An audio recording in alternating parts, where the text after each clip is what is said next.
பெரியாற்றின் குறுக்கே கேரள அரசு புதிய அணை கட்ட முயற்சித்து வரக்கூடிய சூழலில் இது தொடர்பாக தமிழக தலைமைச் செயலாளர் தலைமையில் அதிகாரிகள் ஆலோசனையில் ஈடுபட்டு வருகின்றனர். அண்மை செய்தியாக பார்க்கிறோம். கூடுதல் விவரங்களோடு செய்தியாளர் அபினேஷ் இணைகிறார்.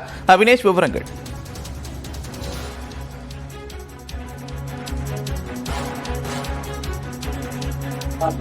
நந்தா, மீண்டும் கேரள அரசு முல்லை பெரியாறு அணை அருகே ஒரு புதிய அணையை கட்டுவதற்கான முயற்சியை எடுத்திருக்கிறது.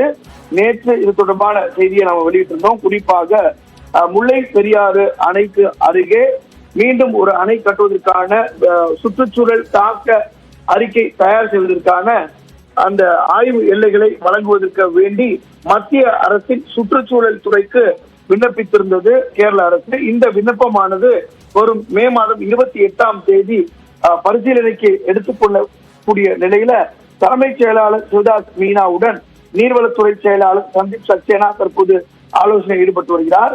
முல்லை பெரியாறு அணை கட்டும் கேரள மாநில நடவடிக்கை தொடர்பாக இந்த ஆலோசனை என்பது நடைபெற்று வருவதாகவும், தமிழக அரசு மேற்கொள்ள இருக்கும் நடவடிக்கைகள் தொடர்பாகவும் காவேரி மேலாண்மை ஆணைய கூட்டத்தில் கடந்த 3 நாட்களுக்கு முன்பு நடைபெற்ற கூட்டத்தில் சந்தீப் சக்சேனா கலந்து கொண்டு வந்திருந்தார்.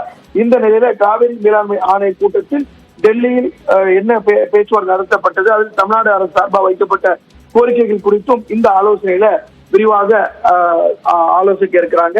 குறிப்பாக முல்லை பெரியாறு அணையை பொறுத்தவரை அங்கு மீண்டும் புதிய அணை கட்டக்கூடாது என தமிழகத்துல பல்வேறு எதிர்கட்சிகள் தங்களுடைய அறிக்கையை கொடுத்து வராங்க. குறிப்பாக முல்லை பெரியாறில் மீண்டும் புதிய அணை கட்டுவதன் மூலமாக தமிழ்நாட்டுக்கு கூடுதல் தண்ணீர் கிடைக்கும் அப்படிங்கிற ஒரு கோரிக்கையை டிமாண்டாகவும் அந்த பிரேயர்ல கேரள அரசு வச்சிருக்காங்க. இருப்பினும் தமிழக அரசுடைய ஒப்புதல் தேவை அப்படிங்கிற அடிப்படையில அது மிக முக்கியமான ஒரு பிரச்சனையாக இருக்கிறது. இது தொடர்பாக தமிழக அரசுடைய அடுத்த கட்ட நடவடிக்கை குறித்து இந்த ஆலோசனை கூட்டத்தில் விரிவாக ஆலோசிக்கிறாங்க. நன்றி அபினேஷ், விரிவான விவரங்களுக்கு.